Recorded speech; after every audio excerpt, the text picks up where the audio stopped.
தெளிவா வந்து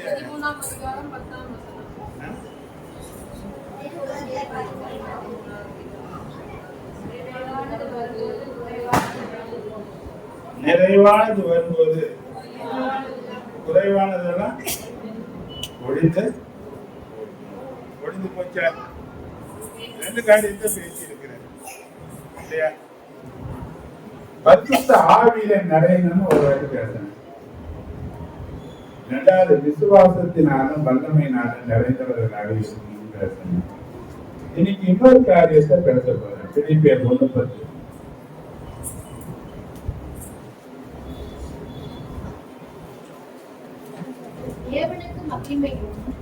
தேவனுக்கு மகிமை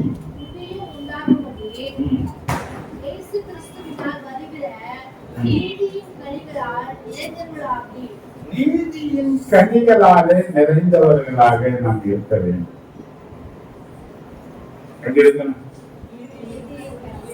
நீதியின் கனிகளினால நாம் நிறைந்தவர்களாக. நிறைவு தேவன் தான் நிறைவு. குறைவு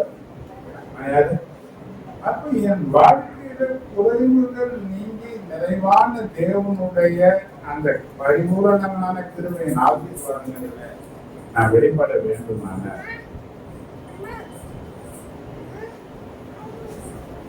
நான் நிறைவுள்ளவனாக வாழ்வது. மூணாவது காட்டும் சொல்றாரு, நீதியின் கனியினாலே நான் நிறைவேறேன்.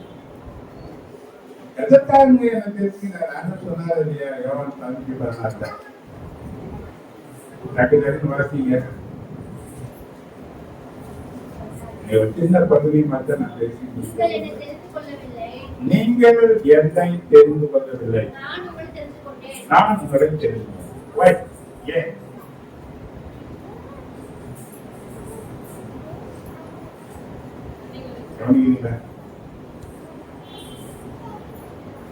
வசனம் சொல்லும் போது என்ன பார்த்து, ஏன்னா நான் உங்களோட தான் பேசுறேன். திருடுகிறது சாத்தான் ரெடியாகும். சாத்தான் திரும்பி போறதுக்காக நாங்க வரணும். நீ நல்லா இருக்கணுன்றதுக்காக தான் தேவ சமூகத்தில் இருந்து ஜெபம் பண்ணி இந்த வார்த்தைகளை உங்களுக்கு பிரயோஜனமா இருக்கணும்ன்றது தான் இந்த வார்த்தையோடு நான் இருக்கேன். அல்லேலூயா. நீங்க கவனிக்கணும். குழந்தைகள் எல்லாம் அந்த பக்கம் உட்காருங்க.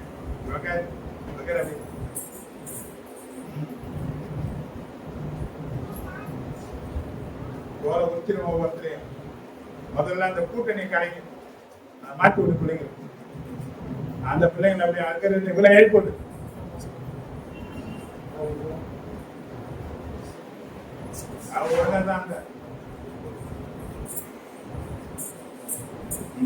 அப்படியே வாங்க. அந்த வாழ்க்கை அந்த சேருக்குள்ள போய்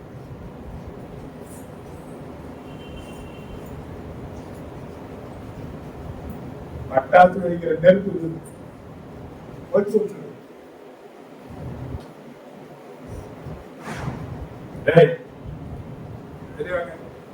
மாமா கொலுசு பார்த்து பண்ணீங்க இங்க பாருங்க. சரி, ஓகே.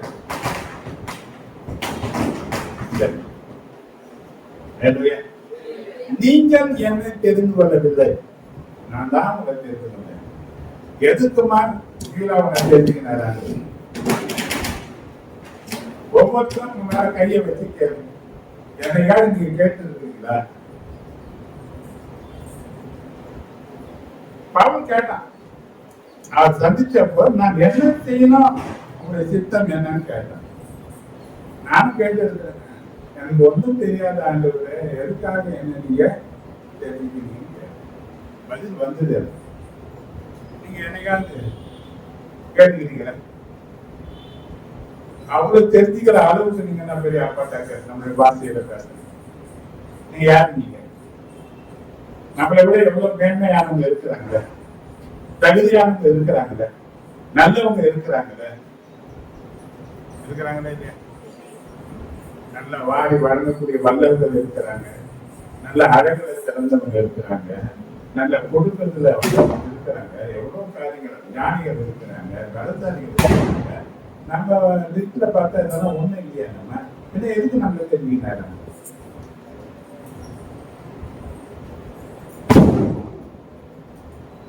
நீங்க மட்டும் பேசுங்க பாஸ்டர், நாங்க தலையாடி நோக்கான்னு கேட்டுக்கிறோம். அதுதான் எங்களுக்கு தெரிஞ்சுக்கிறாங்க.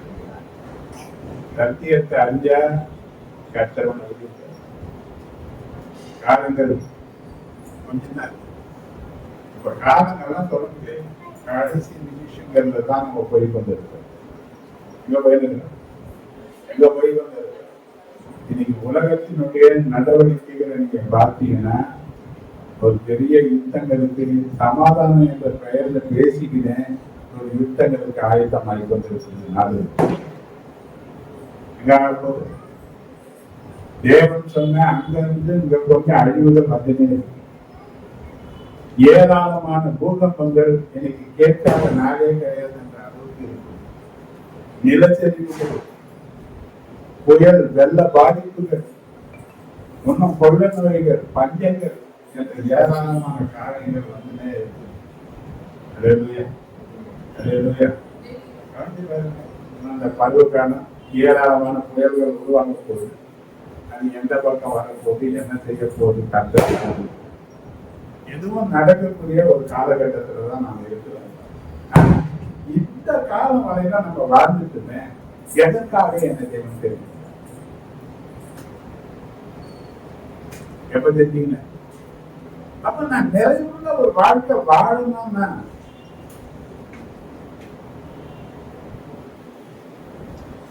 என் வாழ்க்கையில குறைவுகள் இருக்கக்கூடாது என்ற ஒரு பக்கம் இருந்தால் தேவன் தெரிந்து கொண்டது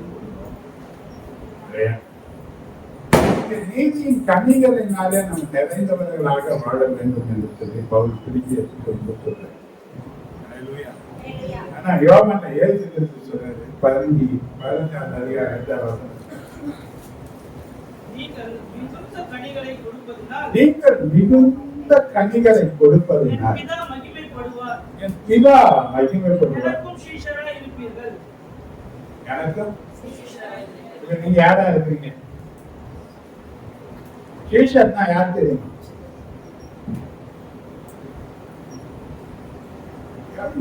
நம்ம கிறிஸ்துவ வாழ்க்கையில சபைகள் இன்னைக்கு தலைகீழ ஆயிடுச்சு.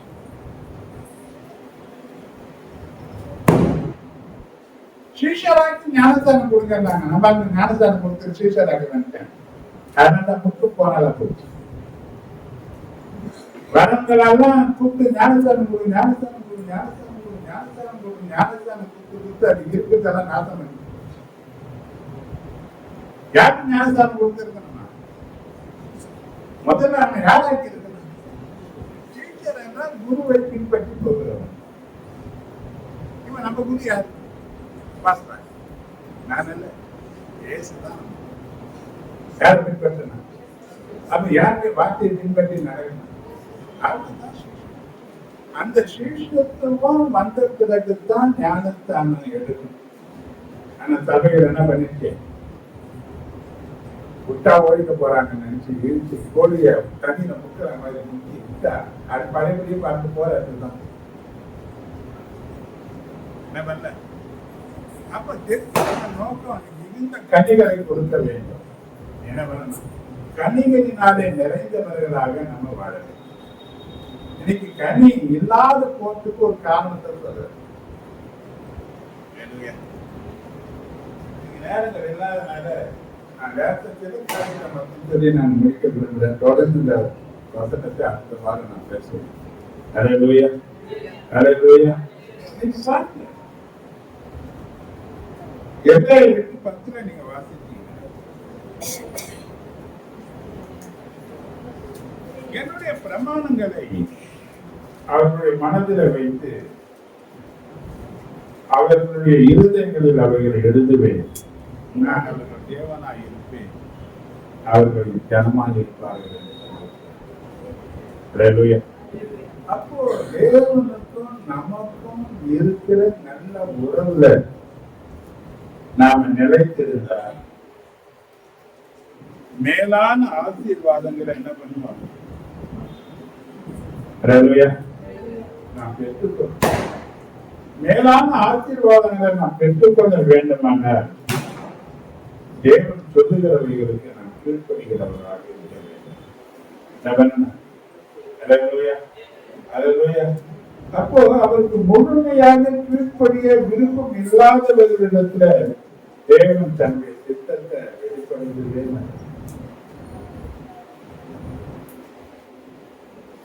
யாருக்குதான் தன் சித்தத்தை வெளிப்படுத்துவது? தேவ ஜனமா இருந்து தேவ சித்தத்தை அறிந்து அதற்கு கீழ்ப்படுகிற ஜனங்களுக்கு தேவன் தன் சித்தத்தை வெளிப்படுத்தி அவர்களை ஆசீர்வதிக்கிறார். அல்லேலூயா, அல்லேலூயா.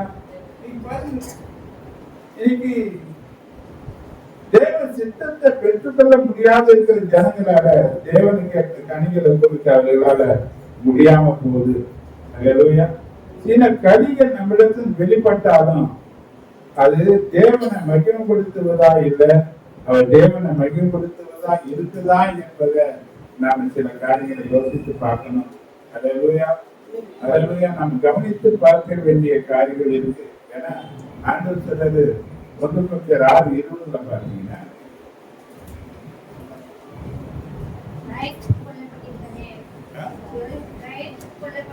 கிரயத்திற்கு கொல்லப்பட்டிருக்கிறீர்கள்.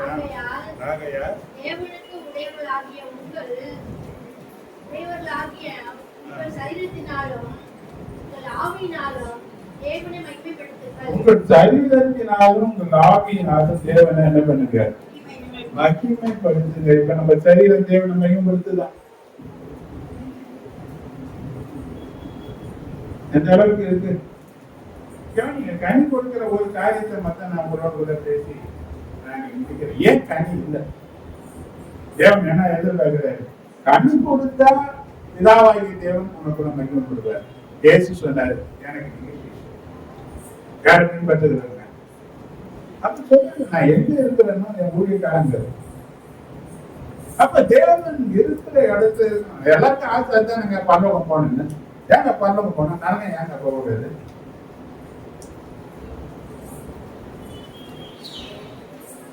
ஏன் பரலோகம் போகணும்னு கேட்டேன். ஏன் நரகம் போகக்கூடாது?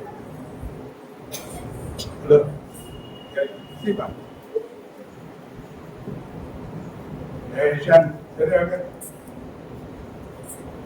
ஏன் பரலோகம் போகணும்? ஏன் நரகம் பண்ணாங்க?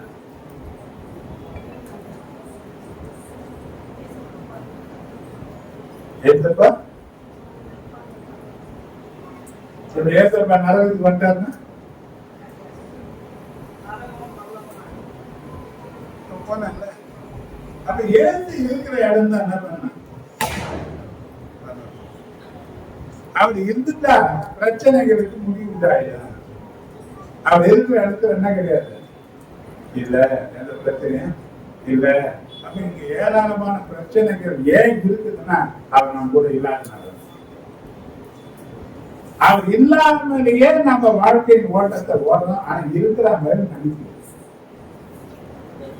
அவர் நம்ம கூட இருந்திருந்தாருன்னா நிறைந்த கனிகள் நம்ம வாழ்க்கையில இருக்கும். கனி உள்ள மரம் தான் கல்லடி வரும். யாருதான் பேச்சு ஏற்றி பல விதமான பிரச்சனைகள் யாருக்கு தானா?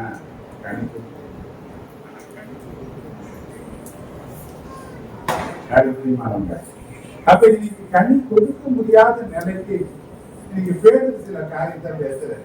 மற்ற பேசான ஒரு காரியத்தை சொல்லி நான் முடிக்க விரும்புறேன். தொடர்ந்து அடுத்த வாரம் இந்த செய்தியை நம்ம விரிவா நான் பேச போறேன். அந்த 2 பேர் முதல் அதிகாரம் 5வது வசனத்திலிருந்து 8வது வசனம் வரையும் நம்ம பார்க்க போறோம். என்ன எதிர்பார்க்கிறீங்க? முதல் அதிகாரம் 5வது வசனத்தில் இப்படி இருக்கு, நீங்கள் அதிக ஜாக்கிரதை உள்ளவர்களால் விசுவாசத்தோடு தைரியத்தையும்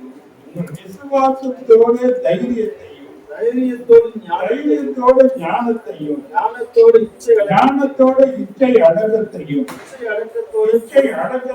பொறுமையோடு தேவ பக்தியையும் தேவ பக்தியோடு சகோதர சிநேகத்தையும் சகோதர சிநேகத்தோடு அன்பையும் கூட்டி வளர்த்துங்கள். இவைகள் உங்களுக்கு உண்டாயிருந்து பெருகினார் உங்களை நம்முடைய கர்த்தராகிய இயேசு கிறிஸ்துவை அறிகிற அறிவிலே வீணரும் கனி அற்றவர்களுமா இருக்க கூடாது. யாரும் பண்ணீங்க எத்தனை பேருக்குள்ள கனி உருவாக்கணும்னு நினைக்கிறேன். கனி உள்ள மரத்தை விரும்புவாங்க எல்லாம். கனி மற்றவங்களுடைய பசியா, கனி மற்றவங்களை சந்தோஷப்படுது. கனி உள்ள மரம் மற்றவங்களுக்கு நல்லது. கனி உள்ள மரத்தை விரும்பாத ஆள், அதுதான் பாதுகாப்பு அதிகம், அதுதான் பிரச்சனையா இருக்கு. இப்ப தேவன் உன்னை யாரா இருக்கிறது?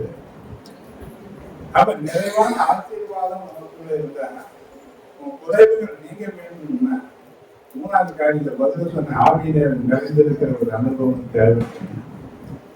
போன முறை சொன்ன விசுவாசத்தினாலும் வல்லமையினாலும் நிறைந்தவர்கள் குறையற்ற வாழ்க்கையில வாழ்ந்ததற்கு அதுக்கு காரணம் தேவான் மக்கள் ஜனகர காணப்பட்டாரு. இன்னைக்கு நீதியின் கனிகளினாலே நம்ம நிறைந்திருக்கணும். ஏன்னா கனி தேவனை பிரியப்படுத்தும். கனியாக பிரியப்படுத்தும் தேவனை. அப்ப இந்த கனி நம்மளுடைய வாழ்க்கையில இருக்குன்னா நமக்கு ஜாக்கிரதை உள்ளவர்களாய் விசுவாசத்தோட கூடிய தைரியத்தை நான் பயன்படுத்தணும். இன்னைக்கு என்ன தைரியம் நமக்கு? எவ்வளவு பிரச்சனைகள் இருக்குது, எவ்வளவு நெருக்கங்கள் இருக்குது, எவ்வளவு போராட்டங்கள் இருக்குது. ஒவ்வொரு நாளும் நமக்கு மதில் மேல இருக்கிற சோனமா இருக்கிறோம். வாழ்வா சாவா என்ற நிலையில முடிந்து இருக்கிறோம். என்ன நடக்குமோ புரியாத சில காரியங்கள் இருக்கு. ஆனா என்ன தைரியத்தோடு நம்ம வாழ்ந்துக்கிறோம்? யார் தைரியத்துல நீங்க இருக்கிறீங்க? யார் தைரியத்துல பேசுறீங்க? என்ன தைரியம்? யார் தைரியம்? இப்ப உங்க தைரியம் என்ன? எப்படி சொல்றீங்க? எபேசியர் 3:12 சொல்றது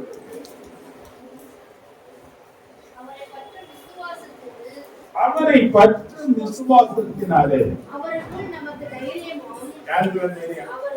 அந்த தைரியம் வேணும்னா அவரை பற்றி கொள்கிற விசுவாசம் யாருக்கு இருக்கணும்? எதையிலே நீங்கள் அவரை உறுதியாக பற்றி ஏசையா சொல்லலாம் 26:3 ஏசையா 26:3 உம்மை உறுதியாய் பற்றி கொண்ட மனதை உடையவன் உண்மையே நம்பி இருக்கிறபடியில்தான் சமாதானத்துடனே சமாதானம். ஒவ்வொரு வாழ்க்கையில என்ன வேணா சஞ்சலமும் தவிப்பு வந்து அதிகமா இருக்கு.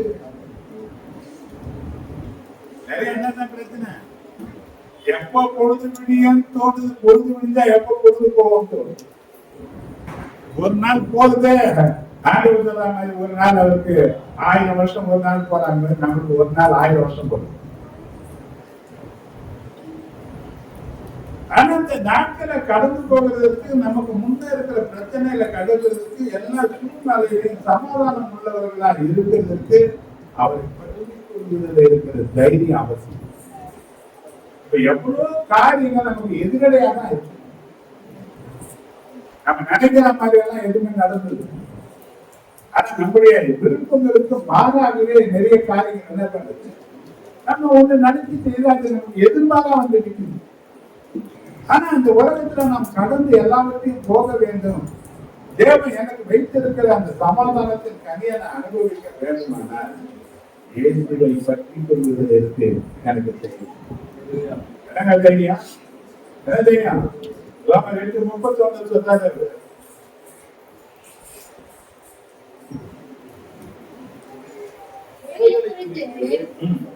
என்ன செய்வோம்? இவைகளை குறித்து நாம் என்ன சொல்லுவோம்? தேவன் நம்முடைய பட்சத்தில், தேவன் நம்முடைய பட்சத்தில் இருந்தார். நமக்கு விரோதமா இருப்பவன் யார்? என்ன தேவை? எங்க இருக்கிற ஒருத்தன் கூட நம்ம கூட இல்லாம போட்டேன். எந்த உரமும் இல்லாம போட்டேன். எந்த சிநேகம் நம்ம விட்டு போட்டேன். நமக்கு என்ன தெரியும்?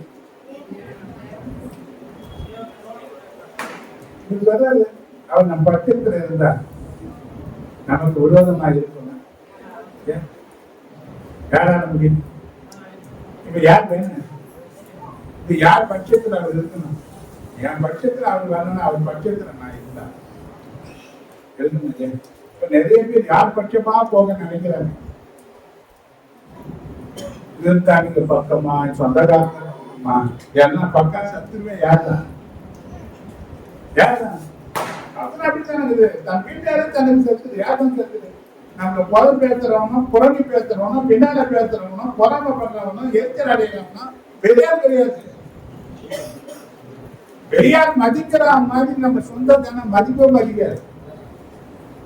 வாழ்ந்தாலும் பேசும், விழுந்தாலும் பேசும். இப்ப எந்த ஜனங்களுக்காக தான் நம்ம அதுக்கு போராடி இருக்கிறாங்க. யார் கூட இருக்குன்னு நினைக்கிறாங்க. அவங்க கூப்பிடலாம், அவங்க குடிச்சுக்குவாங்க. ஆனா வாங்க வாங்க கூப்பிட்டா கூட சர்டிக்கு என்ன பண்ண மாட்டாங்க. யார் வேணும் உனக்கு பட்டு? யார் இருந்தா உன் பிரச்சனைகளுக்கு நீ எதிர்க்க? யார் இருந்தா உனக்கு தைரியம்? நீ கேளுங்க, இந்த உலகத்துல நம்ம யாரு இருக்கிறாங்க? எந்த மனுஷங்க நம்ப முடியாதுன்னு சொல்ல.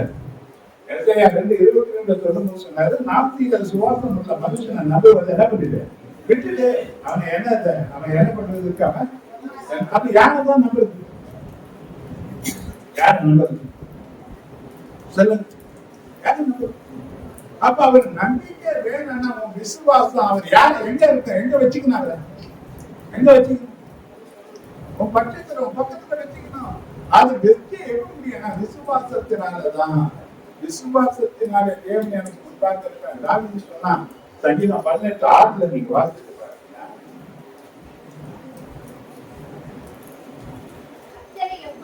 கர்த்தரை எப்பொழுதும் எனக்கு முன்பாக வைத்திருக்கிறேன். அவர் என் வலது பாரசத்தில் இருக்கிறபடியா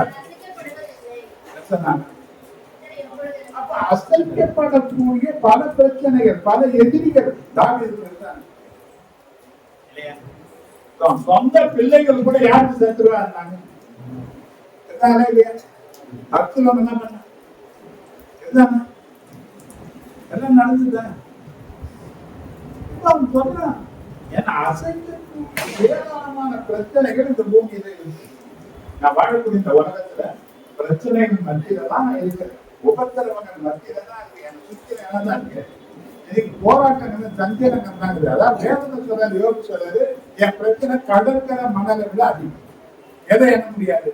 அப்ப என் பிரச்சனையை சொல்ல முடியாது. சொல்லினே இருக்கலாம். சில பேர் வாயை தந்து ஜெபிக்க வந்தாங்கன்னா பேசினே இருப்பாங்க, முடிக்கவே மாட்டாங்க. அவ்வளவு பிரச்சனை இருக்கு. நமக்கு பார்க்கிற டைம் ஆகிற மாதிரி இருக்கு. ஆனா அவங்களுக்கு எங்கேயாவது இறங்கி வைக்கணும், யாருக்கையா சொல்லிடணும். அவங்க என்ன பண்றாங்க? அவங்களுக்கு கொடுக்க முடியாது. ஏன்னா அந்த அளவுக்கு பிரச்சனை இருக்கு. அப்படி பிரச்சனைகளும் போராட்டங்களும் நெருக்கங்களும் துரோகங்களும் பலவிதமான போராட்டங்கள் மத்தியில வாழ்கிற நமக்கு இந்த உலகத்தை தைரியம் யாருக்கு மூலமாக நமக்கு வரும் தைரியம்? தைரியம் தான் கண்ணுள்ள வாழ்க்கைக்கு நல்லது.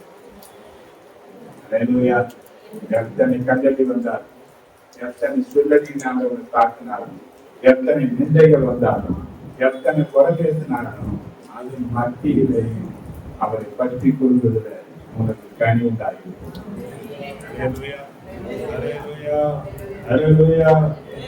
தைரியத்தோடு கூட ஞானத்தை சேர்த்துக்கு. தேவனுடைய பிள்ளைகள் என்ன பண்ணணும்?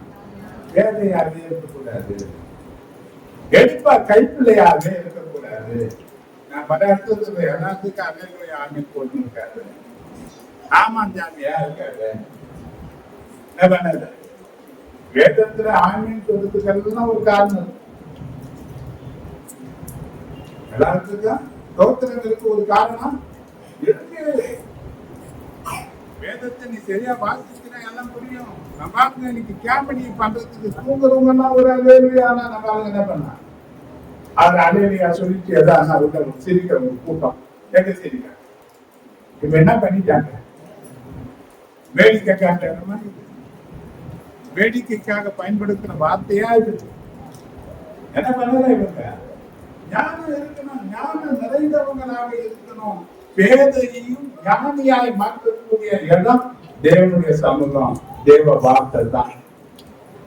சங்கீதம் 119 சங்கீதம் 99 நூறு நீ வாசிச்சீங்கன்னா சங்கீத காலம் சொல்லலாம்.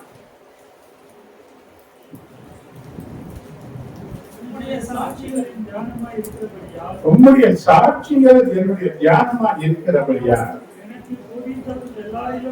எனக்கு போதித்தவர்கள் எல்லாரிலும் நான் அறிவுள்ளவனாக இருக்கிறேன்.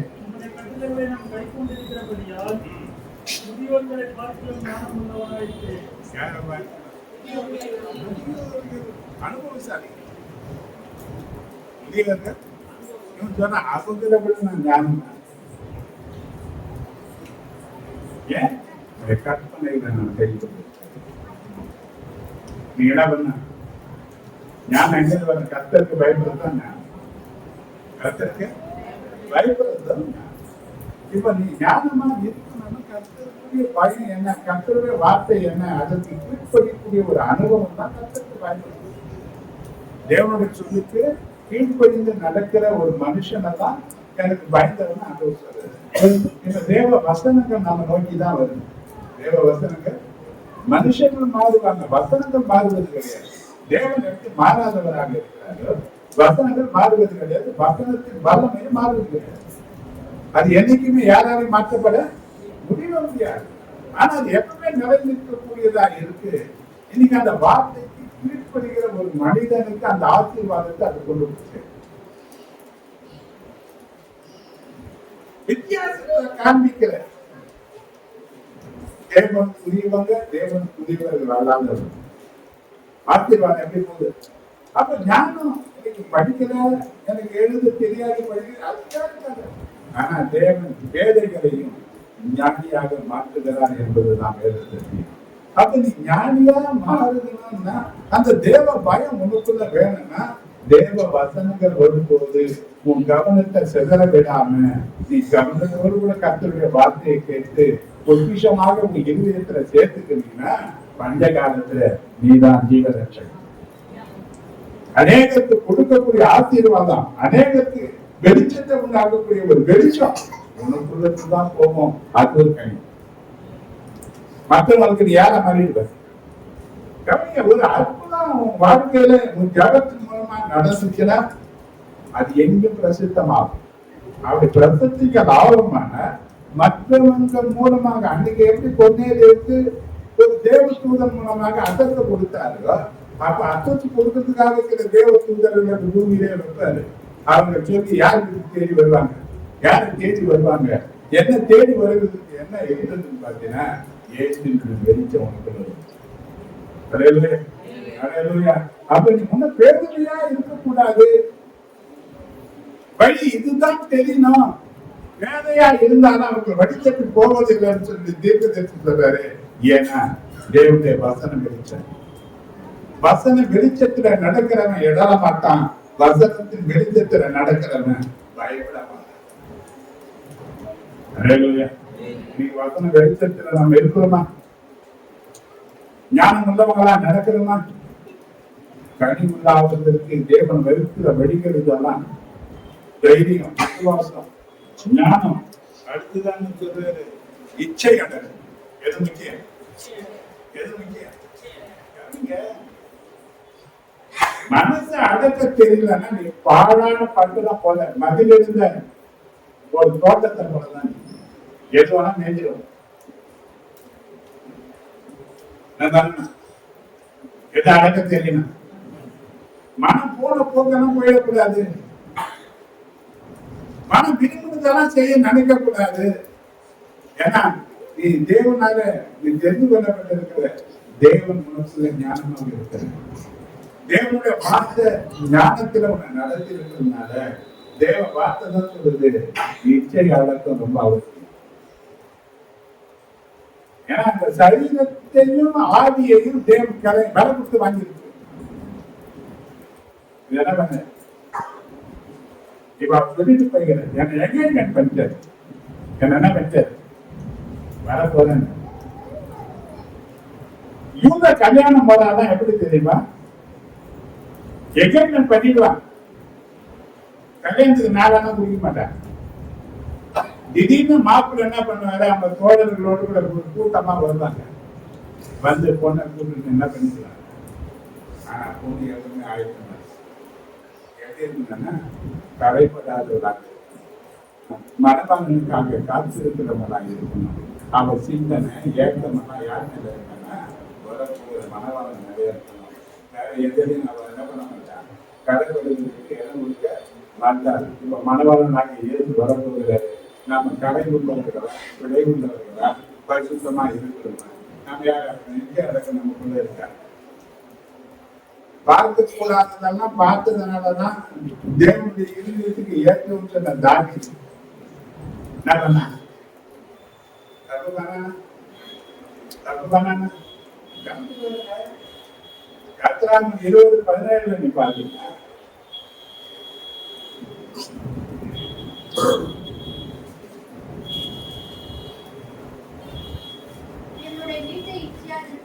என்னுடைய வீட்டை இச்சையாதிருப்பாயாக, என்னுடைய மனைவியையும் அவருடைய வேலைக்காரனையும் அவருடைய வேலைக்காரியும் அவருடைய எருதையும் அவருடைய கழுதையும் இன்னும் அவனுக்குள்ளாத யாவற்றையும் இச்சையாதிருப்பாயாக. இது 10 கட்டளை. ஒரு கட்டளை. இந்த கட்டளை மீறுவது பாவம். தாவீது தேவனுடைய இருதயத்துக்கு ஏற்றம் தானே. எப்படி மீறினா? அதனுடைய விலை எவ்வளவு பிரச்சனை.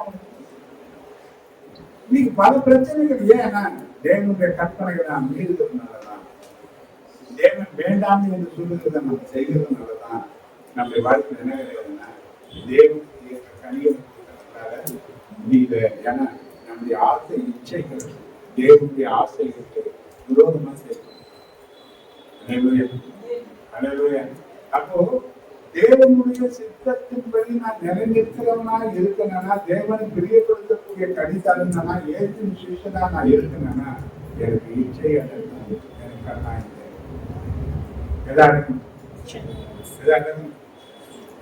என்னுடைய வாழ்க்கை நமக்கு தெரியும் இல்லையா? 17-18 வயசு ஆகும். 20 நேரம் ஹைட்டா இருக்காங்க. நல்ல கலர் யாரு? யூதர். எழுதுறதுல சிறப்பானவங்க யாருதான்? அவங்கதான். இப்போ இவங்க கதை தெரியும். போத்திபாருடைய வீட்டுல என்ன பண்ண யாரு ஆசைப்படுகிற அளவுக்கு இருந்தான். இவன் ஆசைப்படல, அவன் மேல ஆசைப்பட்டான்.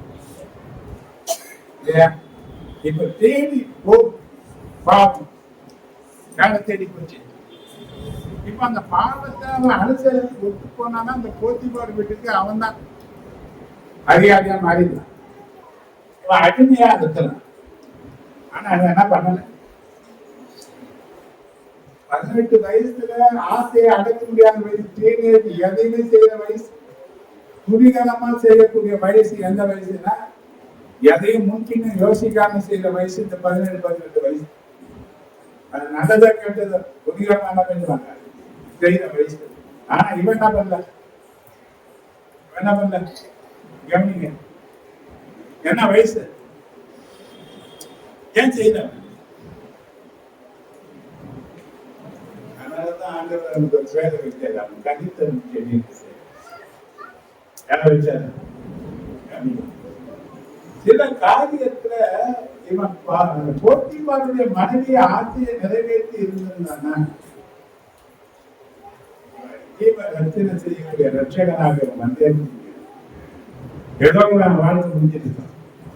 ஆனா தேவனுடைய திட்டத்தை அவன் அறிஞ்சு செயல்பட்டதுனால தன் சரீரத்தை அடக்கிக் கொள்ளக்கூடிய நிச்சயகாலத்தம் உள்ளவனாக அங்க இருந்ததுனால சில படிச்சவர்கள் அவன் மேல வந்து சில தண்டனைகள் வந்தாலும் கூட தேவ சித்தமா அவன் வாழ்க்கையில் நிறைவேறி தேவன் எதை செய்ய நினைச்சாரோ அதை அவனுக்கு செய்ய புரியுறதுக்கு காரணம். ஒருவேளை உலகம் நம்ம சொல்லலாம், இவன் பழக்க தெரியாதவன், இவன் வளர்ச்சி இல்லாதவன், இவன் வந்த காரியத்தெல்லாம் விட்டுதான் சொல்லிட்டு 1000 காரியம் உலகம் பேசலாம்.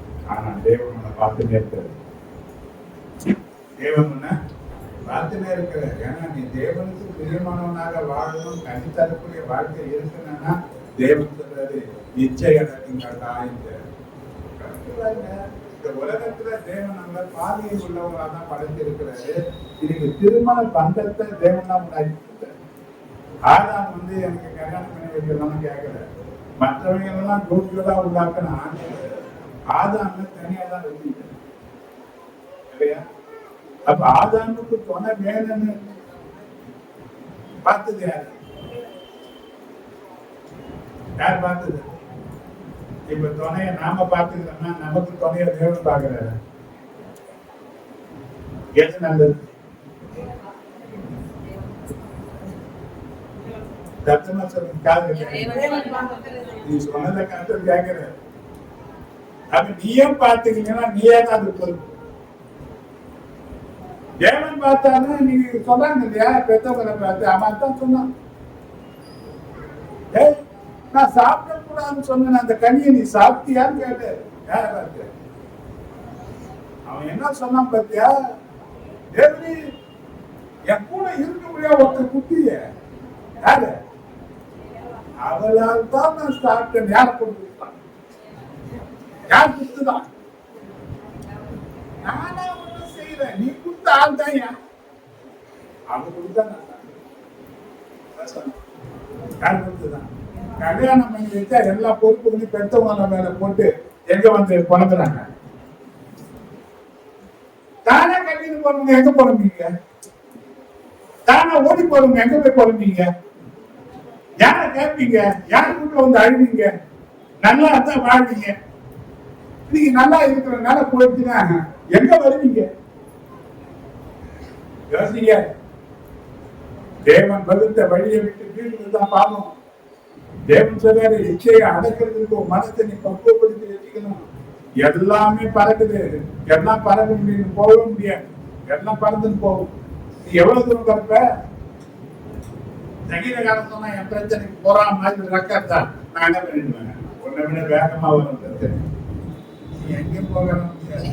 அப்ப ஆண்டவன் சொல்றாரு, இந்த இச்சை அடக்கு நிறைய பேருக்குள்ள இல்லாதனால, இச்சை அடக்கத்தை பலவீனமாக இருக்கிறதுனால தேவன் வைத்திருக்கிற கனிகளில் இவர்கள் கொடுக்க முடியாது போறாங்க. என்ன பண்ண முடியல? அப்ப கவனித்து பாருங்க. அதோட கூட பொறுமை. நீங்க சொல்லலாம், பேசிட்டு போலாம். யாரும் கூடியிருச்சு பொறுமை. இது சொல்லப்பட்டிருக்கு தேவபக்தி, சமூக சிநேகிதம், இதெல்லாம் இருந்துட்டா கனி இல்லாம இருக்கவே முடியாது. கனி இல்லாம இருக்கவே முடியாது. அப்ப இந்த லிஸ்ட திரும்ப திரும்ப திரும்ப பார்த்து எதெல்லாம் இல்லையோ அதெல்லாம் எனக்கு உண்டாகணும்னு சொல்லிட்டு என்ன பண்ணு, இல்லாதவைகளை உருவாக்கக்கூடிய வல்லமை தேவன். எனக்கு இல்லைன்னு சொன்னீங்கன்னா அதை உருவாக்குறது. எல்லாம் எனக்கு இருக்குதுன்னு சொல்லி நடிச்சீங்கன்னா என்ன பண்ண மாட்டாரு. அப்ப முடியல, சொல்ல முடியுதா? நீ ஜெபத்துல சொல்ல முடியுதா? இதை வைக்க முடியல, என்னால இதை பார்க்காம இருக்க முடியல, என்னால இது சிந்திக்காம இருக்க முடியல, இந்த ஆசை என்ன அலங்கரிக்குது ஆண்டவரே, இது தப்புன்னு தெரியுது, ஆனா இந்த தப்பை என்னால என்ன பண்ண முடியல, கண்ட்ரோல் பண்ண முடியல ஆண்டவரே, நான் பலவீனமா இருக்கிறேன். எப்படியாப்பட்ட ஜெபம் நமக்கு வரவே வராது. ஆனா இதெல்லாம் பார்த்தீங்கன்னா ஜபிக்கோங்க. ஆனா இதெல்லாம் உண்மை. சத்துரு தூங்கினே இருப்பாங்க, சீண்டினே இருப்பாங்க. ஏன்னா அவனை வீழ்த்துவதுதான் அவனுடைய நோக்கம். அவனை வீழ்த்துவதுதான் நோக்கம். தப்பு பண்ணிட்டீங்கன்னா எங்க வரமாட்டேன், தேவ சமூகத்துல வரமாட்டேன், யாரு கூடயும் விட்ட மாட்டேன், யாரு கூட வரமாட்டேன், தனிமையிலே. அப்புறம் பாடுவாங்க, தனிமையின் பாதையில் சோகத்துல வந்து நிற்பாங்க.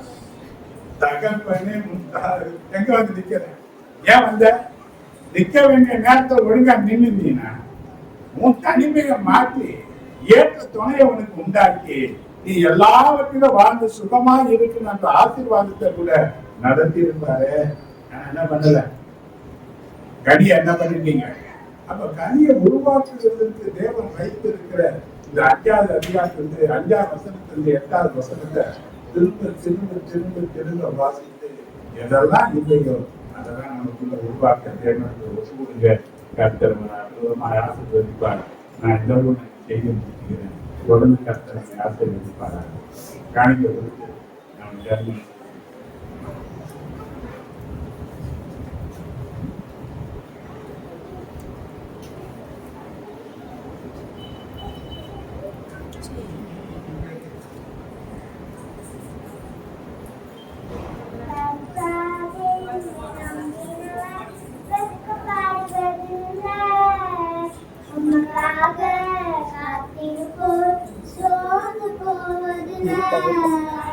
கர்த்தாவே உம்மை நம்பினவர் வெட்கமடைவதில்லை. உமக்காக காத்திருப்போர் சோர்ந்து போவதில்லை.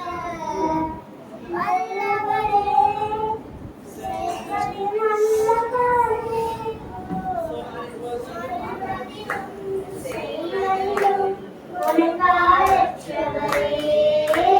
வல்லவரே, செய்வதில் நல்லவரே, சொல்வதிலும் செய்வதிலும் ஒழுங்காற்றவரே. மிகவே இஸ்ரவேல் என் நம்பிக்கையானவரே, நம்பிடும் யாவருக்கும் நீ அரணாயிருப்பவரே.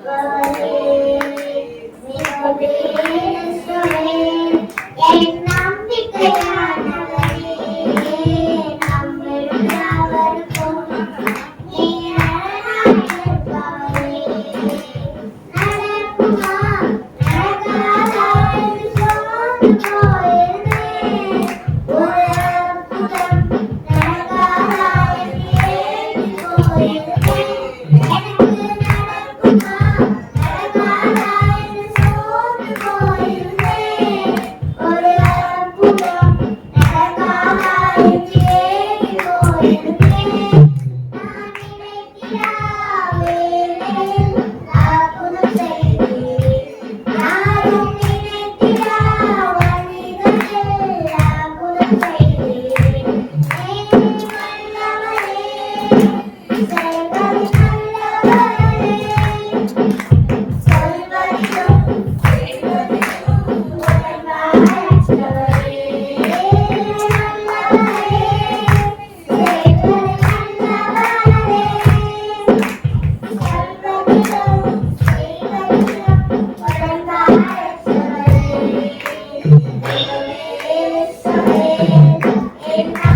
Praise the Lord.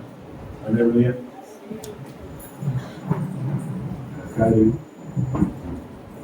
21ஆம் தேதி ராஜேஸ்வரிகள் பண்ணாங்க. கவனிங்க, சபையில இருக்கிற ஒவ்வொரு மக்களுடைய பிறந்தநாள் திருமண நாள் கவனிங்க, குடும்பங்கள் நல்லா ஒருத்தர் உற்சாகப்படுத்திக் கொள்ளுங்க. அதிகமாக நேசிக்கிறேன். இந்த நாளின் ஆராதனைக்காக, வேத வசனங்களுக்காக, செய்திகளுக்காக, உற்சாகமாக கொடுத்த பிள்ளைகளுக்காக எல்லா ஆத்மாவை வந்ததாக உம்முடைய காலத்தில் வாங்கி உமக்கு நாங்கள் கொடுத்ததை பல மடங்கு ஆசீர்வதித்து களஞ்சியங்கள் நிரம்ப செய்து மகிழ்ச்சியோடு வாழ்வது செய்யும். கையிட்டு செய்கிற பிரயாசங்கள் எல்லாவற்றையும் ஆசீர்வாதம் குடும்பங்கள் வாழ்ந்து சுகமாக இருக்கிறது. நன்மையின் கிருபை சொல்றது தேசிய நிலையத்தை நான்